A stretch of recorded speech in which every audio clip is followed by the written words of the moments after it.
started like our Lock Haven game in that one April. On the bus ride home, I was getting a headache, and I took like I did an ibuprofen like I always did, and the headaches never went away.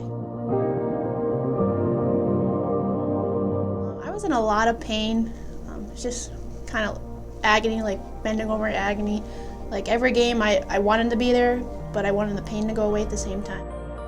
I thought it was migraines for the longest time, but then it wasn't seeming to make sense. Like my dosages were up, and I really wasn't sure what it was. It was just like all on the top of my head and sometimes in the back, and just really wasn't sure because it was a lot of pain compared to what I've ever had before.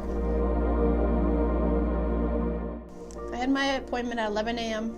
on Monday the 18th, and my friend took me, and once I had my MRI, my doctor comes back in and she goes, "You have a bleed on your brain. We're going to go take you and see it because you're going to need emergency brain surgery." It was diagnosed probably 11:30, 12 o'clock. I went in for surgery at 6 o'clock.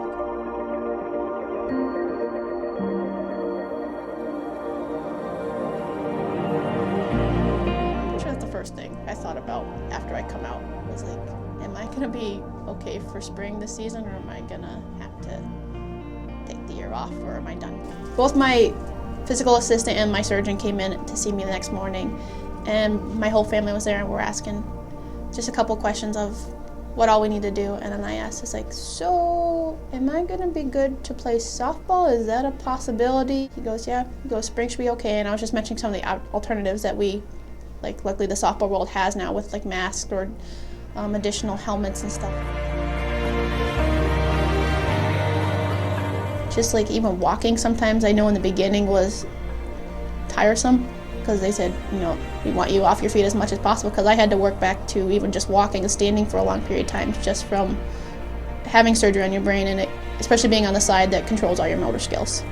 So I just kind of had to work back up to that, and just kind of even working on balance. So just I had to work on a lot of the stuff I was so used to having already, and luckily even pitching, it was already muscle memory, so even coming back from that just was hard, but luckily I had so much of it in my muscles and had enough of it remembered that it wasn't as difficult as I was expecting it to be.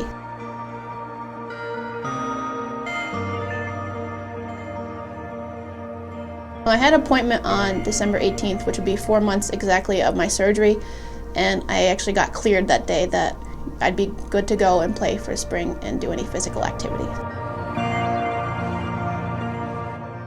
I still get emotional about it.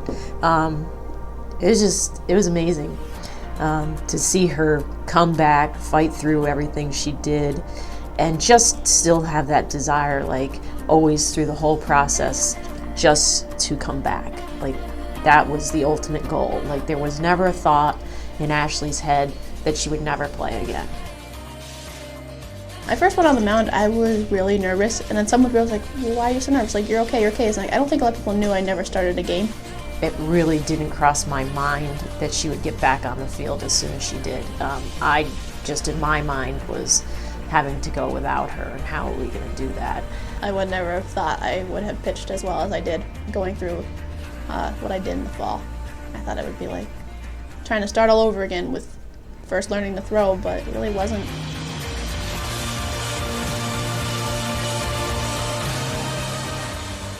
There's definitely a lot of support from my teammates and even my coaches. Ashley's funny because she's, everybody sees that really easygoing, goofy side, but she also has this intense competitor within that. And she is really positive, and that has a really good impact on the younger players. There's sometimes like really curious of like, could it happen again? Or really, I'm curious sometimes of what it was. I mean, there is a surgery I could have to try to figure it out, but the amount of money I've went through already, and just kind of the money that's spent to go to try to find it out, for it might not even find out what it was. Is it a freak thing? Possibly. Number 19, Ashley Inman.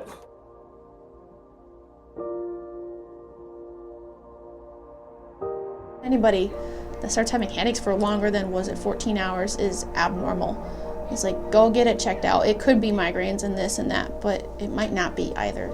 It's like, I know you don't want the radiation and stuff sometimes, but if medicine and stuff isn't happening, and you might want to try to get the MRI or CAT scan, because there's something else that could be going on up there that you don't know about.